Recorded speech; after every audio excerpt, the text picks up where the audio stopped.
June 7th, 1943. Palembang, Sumatra. The official cause of death for the British sapper was dysentery. The real cause was a single word. No. No medicine for the sick. No mercy for the dying. No hope. In the sprawling POW camps choking the Sumatran jungle, the Japanese Imperial Army's policy was one of calculated neglect, a weapon as brutally effective as any bayonet. The Kenpei Tai, the dreaded secret police, ensured the camps were hermetically sealed. Nothing came in. Yet something did. It started as a rumor, a ghost story whispered between men wasting away from malaria and beriberi. A fever would break unexpectedly. A festering wound would begin to heal. Someone would simply live. The Allied command knew nothing. The official Japanese camp ledgers, meticulously kept, recorded only death, starvation, and disease. But a different ledger was being written. It was written in the quiet courage of a 22-year-old clerk named Amina, who they said walked past sentries with packets of precious quinine hidden inside hollowed-out bamboo stalks. It was written by a Chinese apothecary, a man known only as Old Man Tan, who falsified his own inventory logs to account for missing sulfonamides. They were whispers. They were legends. They were the only explanation for the anomalies that Allied intelligence officers would later find in post-war debriefings, filed under folders marked Medical Anomalies, NEI. The reports noted survival rates in certain camps that defied all logic, that contradicted every known fact about the conditions. How did hundreds of men, written off for dead, survive the unsurvivable? Who were these phantoms, this invisible network of local Indonesians who risked summary execution for a handful of pills? For decades, their story remained scattered, buried in the footnotes of official histories and the hushed memories of a few grateful survivors. The evidence was there, but nobody connected the dots. A coded entry in a Dutch officer's diary. A cryptic thank you note found in a liberated barracks. A single haunting line from an Australian sergeant's testimony. The locals saved us. We never knew who to thank. This is the story of that invisible army, of the ordinary civilians who waged a secret war with medicine and compassion, and whose bravery has remained one of the last great untold stories of the Pacific War. March 17th, 1942, Padang, West Sumatra.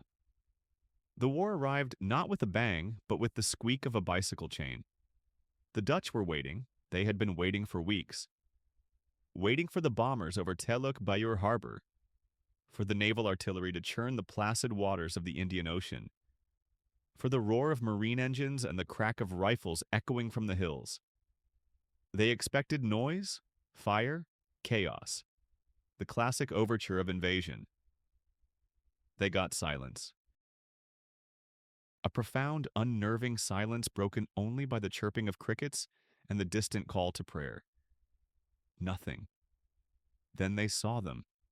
Shadows detaching from the deeper shadows of the pre-dawn gloom. Not a column of tanks, not platoons of roaring trucks. Soldiers, on bicycles, hundreds of them. Their wheels barely whispered on the dusty roads leading into the city. Japanese soldiers, their faces impassive under the helmet's rim, pedaling with a steady, unhurried rhythm. They came from the north, from the direction of Bukit Tinggi. They came from the east. They flowed into Padang like a quiet tide. A ghost army. Nobody fired a shot. Who were they supposed to shoot? The boy delivering bread? The fisherman heading to his boat? These soldiers were just as silent, just as much a part of the morning. It was a masterpiece of psychological warfare, an invasion by stealth, an occupation by assumption.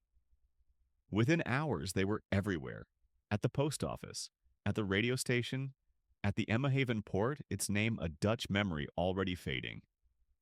They stood guard, their rifles with the impossibly long bayonets held loosely, their gaze fixed on nothing and everything.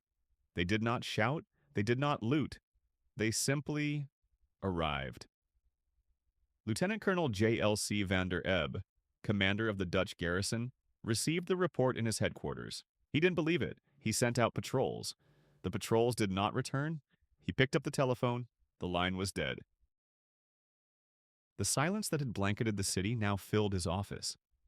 It was the sound of complete, total, and effortless defeat. 2 days later, he stood before Colonel Fujiyama, the commander of the 25th Japanese Army Detachment. The surrender was unconditional.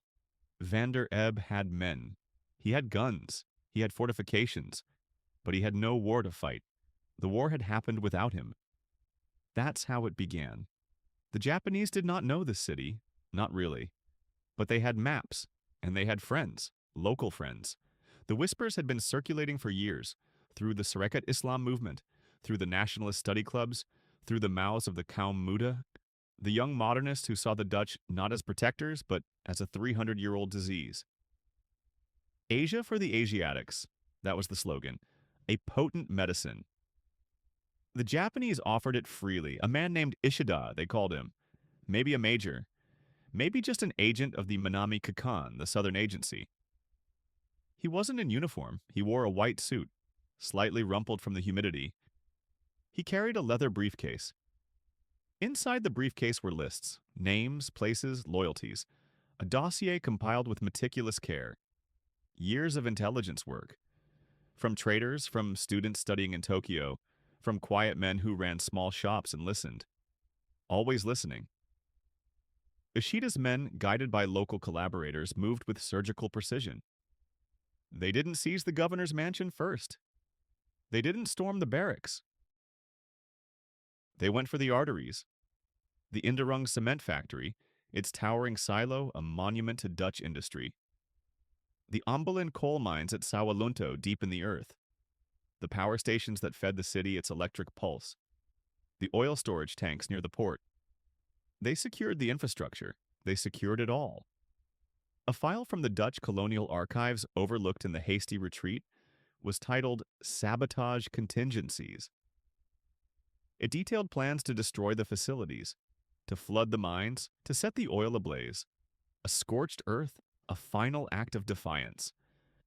The file remained unread. The orders were never given. There was no time. The Japanese were already there, standing with Sumatran engineers who knew which valve to turn, which switch to flip. They were welcomed. They were shown the way. Some locals lined the streets and cheered. They waved the red and white flag, the future flag of a nation not yet born, a flag the Dutch had banned. They saw liberators, brothers, fellow Asians who had humbled the white masters. Children ran alongside the Japanese trucks, their hands outstretched not for candy, but just to touch these new, powerful men. A new era. A new hope. But others watched from behind shuttered windows. The Chinese merchants, the Eurasian clerks, the old aristocracy who had found a comfortable place within the Dutch system. They watched the quiet soldiers. They saw the fixed, unreadable smiles. They saw the way their eyes scanned everything, calculating, assessing, owning. They saw a change of masters, not freedom. They knew. The propaganda started immediately. The 3 A's. Nippon, the light of Asia. Nippon, the protector of Asia. Nippon, the leader of Asia. Posters appeared overnight, pasted over Dutch royal decrees. Radio Padang, silent for a day, crackled back to life. Not with Dutch marches, but with Japanese folk songs and speeches. Speeches about shared destiny, about throwing off the yoke of the West, about prosperity. The Greater East Asia Co-Prosperity Sphere. A beautiful phrase. A powerful promise. And then the main thing started. A new office opened in a requisitioned Dutch trading house on the waterfront. It had no sign. Men in civilian clothes came and went. Quiet men. Men who watched. The Kempe Tai had arrived. Rumors began to follow them. A merchant who complained about forced rice sales disappeared. A teacher who questioned the new curriculum in front of his students was taken for re-education. The bows in the street, at first a sign of mutual respect, became mandatory. A failure to bow deeply enough to a passing sentry could earn you a slap. A hard, stinging slap that echoed in the sudden silence of the street. The smile was a mask, and behind the mask, something else. In the hills outside the city, near a place called Padang Besi, Japanese surveyors began to mark out a large tract of land with red flags. They worked silently, efficiently. When locals asked what they were building, the guards just smiled. A school, some said. A depot for the army, others whispered. But the Dutch prisoners, the Ambonese soldiers, the British and Australian airmen, captured in the fall of Singapore and now languishing in makeshift jails, they heard a different rumor. They heard the Japanese needed labor. A lot of labor. The red flags fluttered in the tropical breeze. They marked out neat rectangles on the green earth. Long rectangles. The surveyors consulted their plans, their blueprints for this new facility. The liberation was over, the occupation had begun, and the land was being measured for wire. February 9th, 1944. Palembang, Sumatra. 1 in 8. The number was a whisper in the barracks, a ghost that haunted the latrine queues, a statistic tallied on fingers in the dark. 1 in 8 men would die here, not from a bullet, not from a bayonet in a clean, hot fight. They would die from numbers, milligrams of protein, ounces of rice, the slow, grinding arithmetic of starvation. The camp at Palembang was a human ledger, and the books were being balanced in red. Overcrowding was a science. The Japanese quartermasters had perfected it. They could fit 800 souls into a space built for 200, packing them onto tiered bamboo platforms, shelf after shelf of living skeletons. Men slept coiled like springs, bone against bone, the sweat of a neighbor mingling with your own, the rasp of a dying man's cough a constant lullaby. The air was thick, heavy, you could taste it. A cocktail of unwashed bodies, tropical rot, and the sweet, cloying smell of dysentery. It was the smell of the camp, the smell of defeat. The food arrived on a cart, a single glorious cart. Its arrival was the only event that punctuated the day's suffocating monotony. A scoop of glutinous, gray rice, sometimes crawling with weevils. A ladle of watery fluid they called soup, with a few strands of vegetable matter floating like wreckage on a vast, empty sea. That was it. Breakfast, lunch, dinner. A man's entire existence reduced to a single, desperate hope for an extra grain. A single grain. They said a Dutch engineer, a man who once designed bridges, spent a week devising a system to count every single grain of rice in his daily portion. He died of beriberi, his legs swollen to the size of tree trunks. Utterly insane. Or maybe the only sane one left. 1 in 8. That was the official estimate, whispered from a clerk who saw a report. The real number was probably higher. The folder was called Camp Morbidity Statistics, Southern Sumatra District. At least that's what a captured Dutch officer claimed. He said he saw it on a commandant's desk. The report stated the primary causes of death: exhaustion, malnutrition, deficiency syndromes, polite words for being worked to death on a diet of insects and dirty water. The men had their own list: pellagra, dysentery, malaria, dengue, diphtheria, cholera. Names they learned as their friends' skin flaked off, as their bodies expelled life, as their minds dissolved into fever dreams. Names of new gods in a pantheon of suffering. By the end, Palembang would hold the remnants, over 200 Australians, men from artillery units, infantry battalions, field hospitals, 200 survivors from thousands who had passed through the Sumatran camps. They were the ones who hadn't succumbed, the ones who had learned the brutal calculus of survival. But something else lived in those barracks, something besides disease and despair. It was a flicker, a spark in the darkness. Resilience. It was a contraband currency, more valuable than gold, more nourishing than rice. It lived in the stories told after dark, in the shared sliver of a stolen sweet potato, in the defiant grin of a man who had just been beaten. And it lived in a small wooden box, hidden beneath a loose floorboard in Hut 6. The box was a miracle, a forbidden god. Inside, a tangle of wires, a coil, a crystal, and a single earphone scavenged from a wrecked lorry. a radio, a cat's whisker set built by a Royal Corps of signalsman named Hayes. Gunner Arthur Hayes, 22 years old. He looked 50. At night, a small group would gather, a circle of ghosts in the gloom. Riley, Black, Peterson, Davies. Names. Just names now. They would press their heads together, a living sound dish, while Hayes patiently, painstakingly, scratched the crystal with a wire, hunting for a voice in the static. A whisper from Delhi, a phantom from San Francisco, the crackle of the BBC. The risk was absolute. Discovery meant a public execution in the main square, for everyone in the hut. The Kempitai were not sentimental. Their commander, Sergeant Kenji Tanaka, was a man carved from granite. They said he had a sixth sense for secrets. They said he could hear a man thinking disloyal thoughts from 50 paces. Rumors. Maybe.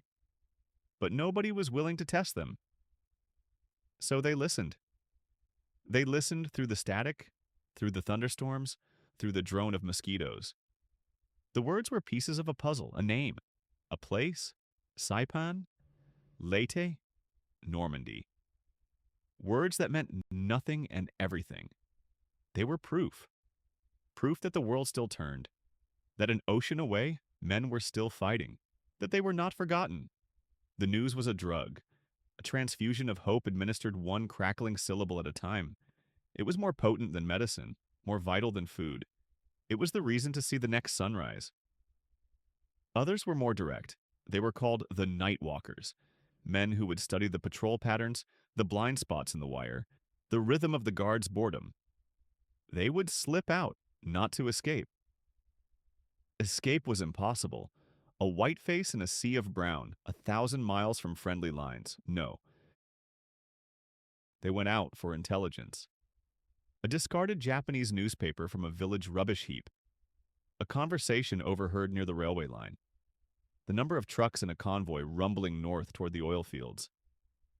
Little things. Tiny fragments of the bigger war. They would return before dawn, their hearts pounding a drum solo against their ribs, bringing back a date, a name, a rumor. A piece of the outside. One night, the radio whispered something new. B-29. A new kind of bomber. Flying higher and faster than anything before. From a place called the Marianas. And it carried a new kind of bomb. A single bomb, they said, with the power of 20,000 tons of conventional explosives. The men in the hut were silent. It sounded like science fiction. A fantasy. It couldn't be real. The floorboard outside Hut 6 creaked. Every man froze. Hayes's hand, a claw of bone and skin, stopped moving. The voice from the earphone crackled on, unheard. A shadow fell across the thin paper window. A shadow with a rifle. It stopped. It waited. Seconds stretched into an eternity. The only sound was the frantic drumming of a dozen hearts. And then the main thing started. February 9th, 1944. Palembang, Sumatra. 1 in 8. The number was a whisper in the barracks, a ghost that haunted the latrine queues, a statistic tallied on fingers in the dark. 1 in 8 men would die from sickness before the year was out. It was a simple calculation. A quiet, persistent arithmetic of death conducted in whispers behind the fly-blown screens of the camp hospital, where men rotted from the inside out with beriberi, malaria, and the relentless, gut-shredding scourge of dysentery. The Japanese provided nothing. No quinine, no sulfa drugs, no hope. 1 in 8. A roll of the dice. A bad hand dealt from a stacked deck, but a whisper started. It came from the outside. A rumor thin as smoke that drifted over the barbed wire. A story about a market woman. A story about a hollowed-out bamboo shoot. Someone said they had seen it.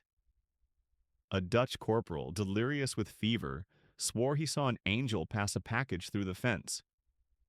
He was dead by morning, but the story lived. The story grew. Her name was Sidi, 24 years old. She sold vegetables at the Pasar Tinde market, less than a mile from the Mulo school camp. She was nobody, a face in the crowd, one of thousands of shuffling, silent figures under the fierce Sumatran sun. To the Kempetai patrols, she was invisible furniture, part of the scenery of conquest. They were wrong. So terribly wrong. Siti was a soldier.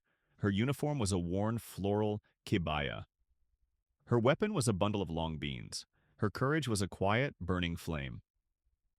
The folder, found years later in a dusty archive in The Hague, was labeled Inlichtingen Sumatra Sectie 3. The intelligence report stated, clandestine supply operations commenced Q4 1943. Primary channel identified as local market vendors. High risk, high reward.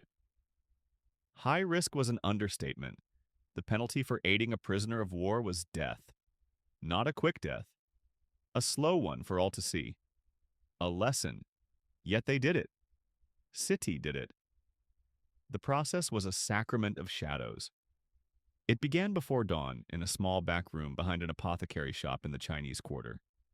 The owner, a man they called Dr. Aris, would count the pills. Tiny white tablets of sulfanilamide, precious as diamonds. He would wrap them in oilcloth, a tiny, tight bundle. Then he would slide the bundle into a section of green bamboo, its opening plugged with a wad of banana leaf. It looked like a container for water. It looked like nothing at all. Dr. Aris never spoke. He just nodded. The nod was a prayer. The nod was a death sentence if they were caught. Siti would hide the bamboo among her vegetables, tucked beneath bunches of kangkung, nestled beside earthy-smelling cassava roots. Then came the walk, the longest mile in the world, her heart a frantic drum against her ribs. Every pair of eyes was a threat. The Kempetai officer standing on the corner polishing his sword hilt. The local collaborator, the mata, whose gaze lingered a second too long. The air was thick with fear, a tangible thing. You could taste it, metallic and sharp, like old blood. The drop was never direct. That was for amateurs. That's how you got caught. That's how you ended up hanging from a lamppost as a warning. The network was smarter. They had a system. A dance of calculated coincidence. A designated prisoner, usually a British officer chosen for his steady nerves, would be on a work detail, mending the perimeter fence, digging a drainage ditch just outside the wire. Men with shovels and picks. Emaciated figures in loincloths, guarded by a bored, contemptuous corporal. Tanaka, Abe, Sato, Ito, Yamamoto. The guards were a blur of identical faces and shared cruelty. Siti would set up her meager pile of vegetables on the roadside, as if resting. She would not look at the prisoners, not once. The British officer, Captain Alistair Finch, a 30-year-old engineer from Kent, would not look at her. He would work. He would dig. His eyes fixed on the red Sumatran earth. The Japanese guard would shout. The sun would beat down. Minutes stretched into eternity. Then the signal. A second work party would approach. The guard would turn his head for a moment, distracted. Just a moment. In that instant, Finch would stumble. A staged collapse near the fence line. As he fell, his hand would dart out, not toward the fence, but toward a specific clump of weeds where a different kind of plant now grew. A single shoot of green bamboo.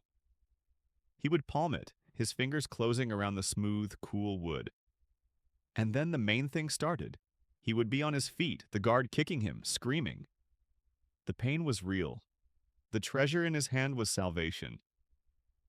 Back in the barracks, the oilcloth was unwrapped. The pills were crushed into powder.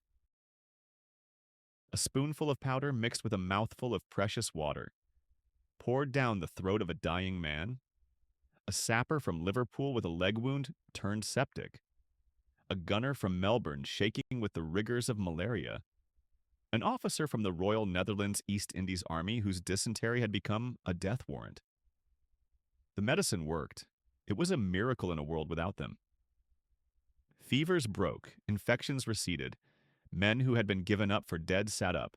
They asked for water. They lived. They lived. One by one, the arithmetic began to change. The number was no longer 1 in 8, maybe 1 in 10, maybe 1 in 12. Every life saved was a victory, a silent, defiant scream against the Japanese. This was not an isolated act. It was a movement, a web of ordinary people. The report called it the bamboo pipeline, but it was more than that. It was fishermen smuggling quinine in the hulls of their boats. It was schoolteachers passing coded messages. It was doctors like Aris who risked everything. Santoso, Budi, Cartini, Wijojo, names whispered in post-war testimonies. Names of heroes nobody knew. Their resistance was not about politics, not about the return of the Dutch. It was about a shared humanity that the barbed wire could not sever. They saw men suffering and they acted. They saw death and they chose life. But the Kempe Tai were not stupid. They were patient. They watched. They listened to the whispers too. They noticed the slight, almost imperceptible shift in the camp's death rate. A report was filed. The file was called Issei Kansen, or sanitation contamination. The Japanese believed the prisoners were stealing from their own medical stores. They doubled the guards. They conducted random searches. They found nothing. Because they were looking in the wrong place. They were looking for a thief inside the wire. They should have been looking at a 24-year-old woman selling long beans at the side of the road. They should have been looking at a quiet doctor in the Chinese quarter. His name was Aris, and one evening in late March, 2 men in civilian clothes stepped out of the shadows as he was locking his shop. They did not show a badge. They did not need to. They just said his name. And Dr. Aris, he knew. August 15th, 1945, Palembang, Sumatra. The Emperor's voice was a ghost, a crackle of static from a hidden radio. A ghost that spoke of surrender. The war was over, but the gates remained locked. The guards still patrolled the wire, their bayonets fixed. The morning roll call was the same. The watery rice was the same. The sickness, the hunger, the dying. All the same. For days, nothing changed. Then a week, then another. Victory was a rumor. A cruel joke whispered in the latrines. They said the war was over, but nobody came. Nobody. The waiting began. It was a different kind of waiting. Not for the end of the war, but for the beginning of peace. A peace that refused to arrive. Men who had survived years of captivity now stared at the silent jungle, their hope a fragile, flickering candle. A rumor spread that Allied officers had been dropped by parachute near Pekanbaru. Another said a British cruiser was anchored off Padang. Whispers, shadows, nothing concrete. The official camp folder, a tattered ledger kept by a Japanese sergeant named Tanaka, still listed them as prisoners. Designation, Horyo. Numbered and filed away. The folder's existence was a fact. Freedom was not. And then, in mid-September, it started. A single jeep, a cloud of dust. An officer with a crisp British accent and a face a man had not seen in 3 years. A face without hunger etched into it. He carried a clipboard. He had lists, names, regiments, conditions. The evacuation had a name. RAP-Y. Recovery of Allied Prisoners of War and Internees. It sounded so simple, so clean. It was anything but. The logistics were a nightmare. The report from Major Davies of the Royal Army Service Corps stated the problem plainly.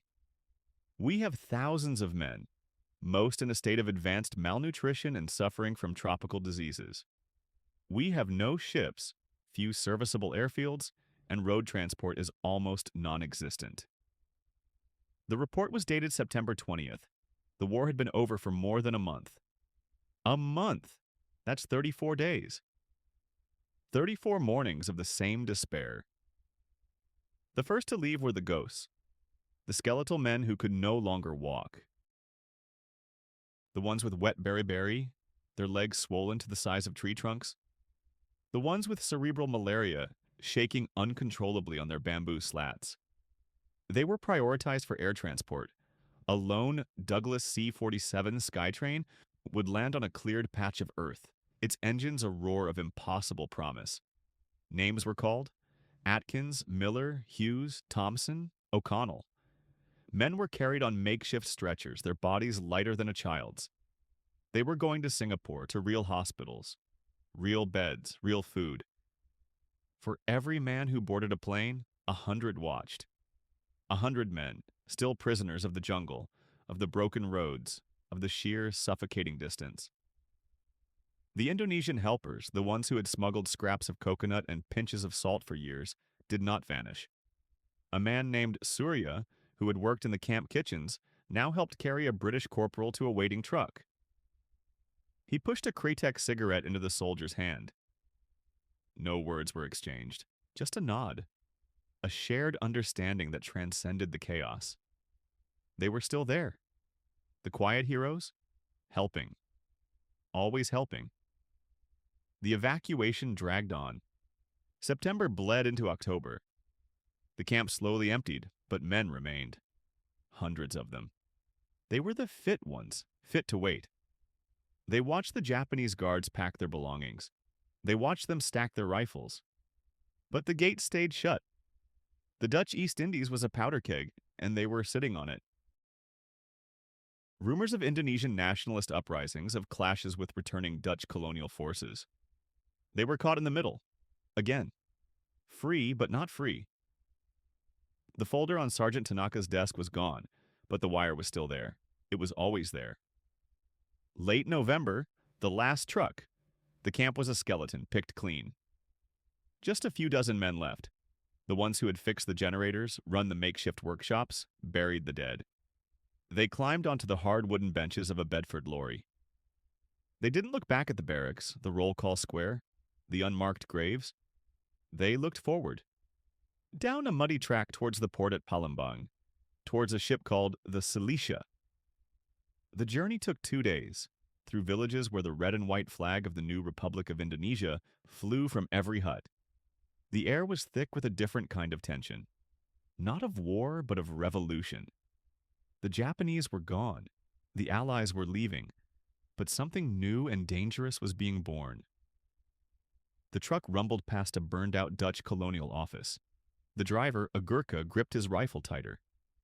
Nobody spoke.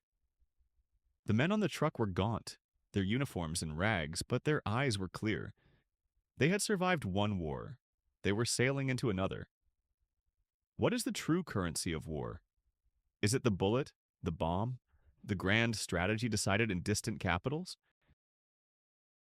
Or is it something quieter, something passed from hand to hand in the humid darkness, a small act of defiance that weighs more than any metal? The official histories of the Sumatran death camps are written in the cold arithmetic of loss, a chilling tally of men consumed by malaria, by dysentery, by the calculated neglect of the Japanese Imperial Army.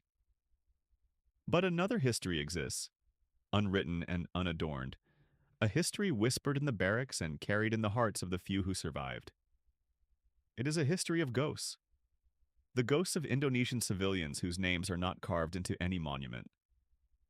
The ghost of a market woman slipping a precious vial of quinine into a bundle of bananas. The ghost of a young man on a bicycle, the steady rhythm of his pedaling a counterpoint to the camp's slow march of death. His cargo not propaganda, but life-saving sulfanilamide. These acts remain shrouded, buried in the archives under classifications of colonial unrest or local black market activity. The truth remains somewhere between the lines, between the faded ink of a prisoner's diary, between the silence of a generation that is now almost gone. We know hundreds were saved. We will never know how many. This was not a war of nations.